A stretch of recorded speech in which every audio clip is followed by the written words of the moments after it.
Ini adalah mobil kecil yang menggemparkan Indonesia beberapa waktu lalu. Dan yang ini udah dimodifikasi dan menggemparkan gua juga, karena yang punya cewek. Oke, tapi nanti kita bahas. Ini adalah Sigu EV BYD Atto One Dynamic 2025. Dan mobil ini sudah rebah ke tanah. Jadi sebelum kita bahas eksteriornya, kaki-kakinya, interiornya, dan modifikasinya secara umum, kita bahas dulu nih sedikit-sedikit mengenai mobil ini.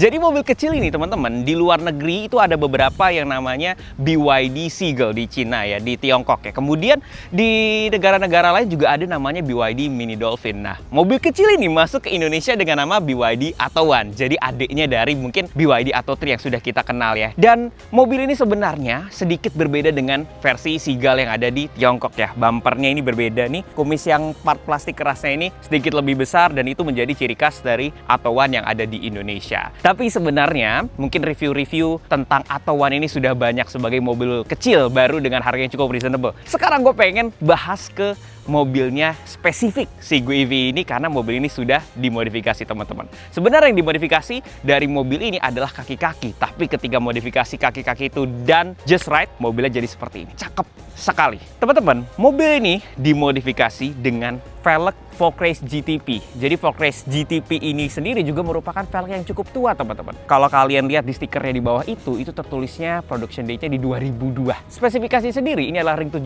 lebar 7, ET44 dan ini dilengkapi lagi dengan spacer. Kemudian teman-teman, bukan cuma velg, tapi di balik velgnya ini sudah diganti pengeremannya dengan big brake kit yang depan pakai Brembo F50 dengan 330 mm rotor. Jadi rotornya cukup besar itu akhirnya bisa masuk ke velg ring 17 ini. Kalau pertama kali kita lihat mungkin tidak tahu ya kalau ini velg ring 17. Ternyata spesifikasinya cukup besar untuk mobil sekecil ini. Tapi mungkin karena velg ini two piece atau dia itu terpisah antara barrel dengan face-nya, kita mungkin sedikit melihat karena face-nya kecil mungkin ring 16. Tapi ini ring 17 teman-teman. Dan kemudian diganti dengan ban Bridgestone Technosport 205/40 ring 17. Dan ini teman-teman adalah Atto One pertama yang menggunakan air suspension. 2 titik mereknya dari Dawn. Nanti kita akan kasih lihat. Tapi ini adalah posisi ketika mobil ini air out atau sangat-sangat pendek.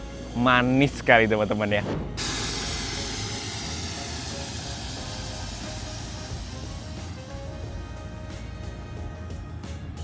Dan ini sebenarnya yang paling menonjol di mobil ini. Dan mari kita masuk ke bagian samping. Atto One itu bentuknya agak sedikit tajam, berbeda dengan mobil-mobil kecil lainnya yang sudah ada di Indonesia lebih dulu ya, kayak Wuling Air EV. Jadi orang memang cukup suka dengan desainnya. Kemudian di sini handle-nya juga bentuknya seperti ini, bukan handle yang muncul ya. Jadi model dia flush. Di sini ada part plastik, samping sini sedikit fresh lah bentuknya. Tapi memang di bagian depannya teman-teman, banyak orang yang bilang ini adalah Lamborghini karena memang mirip ya. Beberapa bahkan ada yang naruh logo Lamborghini gitu. Oke, kita masuk ke bagian belakangnya. Nah, di bagian belakangnya teman-teman, ini bagus sekali. Jadi BYD Atto One itu punya lampu yang memanjang dari ujung ke ujung nih, stop lampnya LED.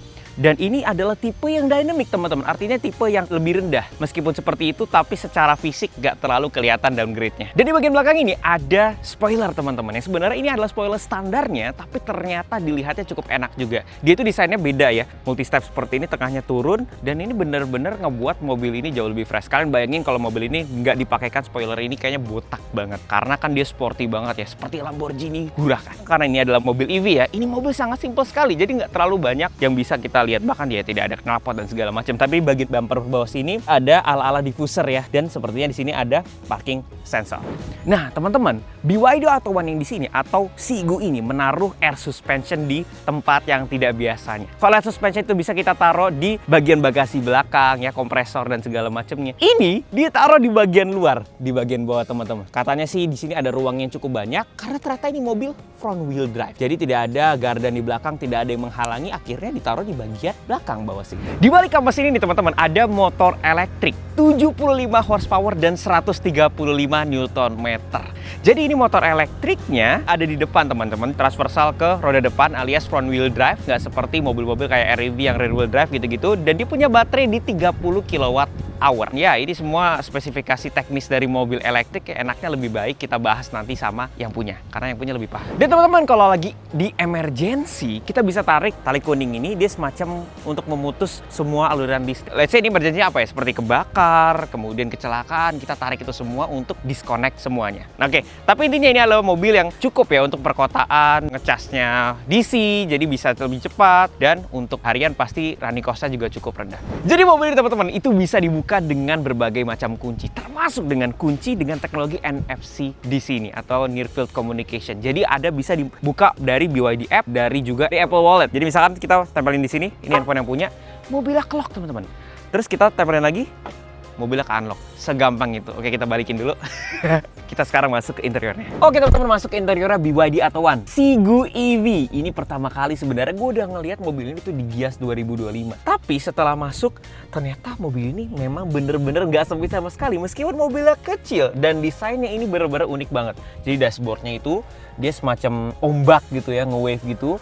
Terus di bagian tengah sini ada bahan-bahan empuk teman-teman. Keep in mind, ini adalah versi yang bawahnya, yang dynamic, bukan yang premium. Door trimnya masih keras memang ya, part plastik, tapi ada handle di sini yang menurut gue desainnya sangat bagus sekali. Kemudian ke bawah sini itu empuk-empuk semua. Jadi ini bahan empuk-empuknya untuk mobil yang dibilang harganya murah itu sangat banyak. Kemudian di sini ada setir flat bottomnya. Ini mirip banget sama setirnya BYD yang lain, BYD Seal. Kemudian ada digital cluster, ventilasi AC-nya. Kemudian ini center console-nya cukup panjang teman-teman. Dan di sini ada semacam tempat untuk menaruh handphone. Di sini ada cup holder dan ada tempat duduknya. Dan tempat duduknya ini sudah leather perforated bawaan lahir loh teman-teman. Dia itu modelnya nyatu ya. Nah, bedanya apa dengan yang premium? Jadi untuk yang dynamic ini, di versi bawahnya tidak ada wireless charger di bagian sini. Kemudian di bagian setirnya ini tidak leather ya. Kalau yang premium dia itu sudah berbahan leather dan dia itu bisa di teleskopik. Sementara kalau yang ini hanya tilt aja, tidak bisa teleskopik. Dan joknya, kalau yang versi premium teman-teman, itu joknya adalah elektrik. Jadi bisa diatur layaknya mobil mahal. Sementara kalau yang ini dia hanya pengaturan manual ya. Dan yang paling gue suka teman-teman dari interior adalah ini. Dia itu bagian untuk gear shifter, jadi kita bisa masukin ke D, kita masukin ke R, masukin ke N. Ada mode juga, jadi ada mode eco, normal, ada hazard. Kemudian di sini ada untuk AC, ada volume, dan ini adalah desain yang sangat bagus menurut gua untuk pengontrolan. Karena banyak sekali mobil-mobil Tiongkok yang sekarang itu full harus dikontrol melalui infotainment system. Jadi ketika ada seperti ini, itu jauh lebih baik teman-teman. Dan karena mobil ini sudah dimodifikasi teman-teman, makanya sudah ada ini tombol untuk air suspension. Jadi kalau kita pencet 3, mobil ini akan naik, dan pencet 1, mobilnya akan turun. Coba kita pencet ya, untuk air in-nya. Ini paling tingginya 75 dan 98 PSI. Jadi langsung tinggi teman-teman. Jadi karena ini pakai manajemen teman-teman, dia langsung menyesuaikan. Nah, sekarang udah tinggi. Kalau ngomongin infotainment system, sebenarnya infotainment system ini mirip ya dengan infotainment system Android mobil-mobil Tiongkok lain. Oh, ada split screen teman-teman ya. Cuma yang ini sama yang punya sudah dimodifikasi dengan ada Netflix, YouTube. Jadi ya bisa YouTube dan aplikasi-aplikasi lain. Ya lumayan lah buat nemenin di jalan. Nah, bagaimana bagian belakangnya? Sebenarnya bagian belakangnya surprisingly untuk mobil sekecil ini teman-teman, itu cukup lega. Jadi legroomnya segini, headroomnya segini, tinggi gue itu 175 cm dan bisa untuk menampung berempat dengan sangat nyaman. Dan interior dari mobil ini kalau kalian perhatikan ini full black ya atasnya ya, plafonnya, dan ini bener-bener ngebuat mobil ini jauh lebih keren bagi gue. Oke, sekarang gue pengen ngobrol sama yang punya Sigu EV ini, dan yang paling mencengangkan adalah yang punya adalah seorang wanita. Halo Kak, siapa namanya? Ivon. Tadi kita udah kenalan, dan fun fact teman-teman, pertama kali gue ketemu ini Kak Ivon tidak turun dari mobil, akhirnya kita mendekat dan akhirnya gue baru menyadari kalau Kak Ivon adalah wanita. Padahal gue ngechatnya pakai mas sejauh ini. Apa aku panggil mas sekarang? Nggak boleh ya? Terunda ya, tiap kali salah panggil gitu. Oke, Kak, kenapa pilih mobil ini? Pas mobil Atto1 ini muncul di Indonesia nih, muncul di dealer, itu sama sekali nggak ada pikiran mau punya mobil ini. Gue nggak suka mobil kecil sejujurnya. Sebelumnya pakai mobil apa Kak? Sebelumnya aku pakai Seal. BYD Seal. Ya, sekali itu kan lega kan. Makanya nggak suka. Waktu itu ngeliat Dolphin aja kurang srek gitu. Karena menurut aku lumayan krem di dalam. Sampai akhirnya Gias kemarin. Aku sama teman-teman Beyond itu lagi mampir di boothnya BYD. Coba deh duduk rame-rame dalam satu mobil ini berempat waktu itu. Somehow nggak kerasa krem ternyata. Kayak ada kejutan gitu. Oh ternyata mobil ini nggak sesempit bayangan gue nih gitu kan. Jadi mobil kecil tapi lega. Iya, karena mungkin dia nggak terlalu banyak interior ya. Dia kan dalamnya lumayan simple gitu, nggak banyak interior, nggak banyak benda-benda halangan rintangan di dalam, jadi ya lega gitu kan, enak. Lumayan terkejut dengan mobilnya, dan menurut aku mobilnya itu worth banget dengan harganya, cocok ya. Boleh deh untuk satu mobil operasional juga buat aku mondar-mandir harian. Karena mobil sil aku bolak-balik masuk bengkel, jadi aku harus punya mobil satu lagi EV yang bisa aku pakai daily. Tapi sepertinya dengan kondisi seperti ini sebentar lagi ini juga akan bolak-balik. Apakah iya? Kita tunggu aja nanti ya. Aduh. Jadi jujur teman-teman, gue pas pertama kali ngeliat mobil ini di T3AM, gue nggak kesana, cuma ada beberapa orang yang foto. Kak, jadi sebenarnya ada orang yang foto. Iya, memang ada terus kirim ke aku. Bukan. Iya, jadi orang di sana real foto dikirim ke grup aku. Nih begini-begini. Sampai diomongin di grup aku, kita debat ini velg apa waktu itu. Tapi ini nggak, apakah kakak melihat mobil ini tuh lampunya mirip Lamborghini? Kalau kita bilangnya ini tuh kayak baby Huracan. Baby Huracan ya. Desainernya kalau nggak salah tuh sama gitu kan. Jadi iya, katanya desainernya itu sama. Aku nggak cross check sih ya apakah benar. Makanya jadi desainnya itu mirip-mirip. Tinggal diganti ya Lamborghini gitu. Enggak sih, nggak apa-apa. Ini tetap BYD aja, tetap 3 huruf aja. Teman-teman, ini sebenarnya aku udah bahas tadi. Cuma ini jujur adalah komponen terkeren di mobil ini, yaitu adalah kaki-kakinya. Ini jujur pemilihan velgnya keren banget ya. Thank you. Idenya dari mana? Apakah tiba-tiba wah gue pengen? Jadi pertama itu kan biasa ya, nyari velg apa yang available. Waktu itu aku emang ada plan naik ring. Jadi emang nyari di ring 17. Nyari opsi, belum ketemu yang serak. Yang pasti itu aku mau nyari velg itu yang sebisa mungkin itu lebih ringan daripada velg aslinya. Jadi karena ini mobil EV dan memang mobil Atowan ini range-nya nggak terlalu jauh.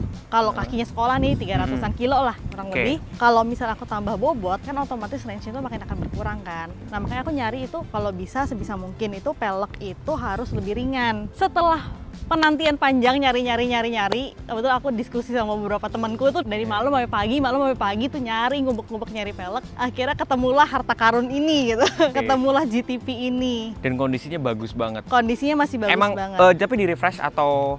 Saat ini belum. Jadi ini masih bener-bener original, ini belum di touch sama sekali. Makanya stikernya juga masih original tuh dari tahun 2002. 2002 ya. Dia diamond cut nih surface-nya. Jadi dia tuh kalau misalnya kita lihat bawah matahari lah ya gitu. Itu sebenarnya kayak ada finishingnya tuh agak rainbow gitu loh. Ciri khasnya diamond cut kan kayak ada furnace-nya itu kayak ada rainbow-nya. Cuma ini udah nggak terlalu kelihatan mungkin karena udah cukup tua ya gitu. Dari 2002 loh. Fun fact, gue lahirnya 2002.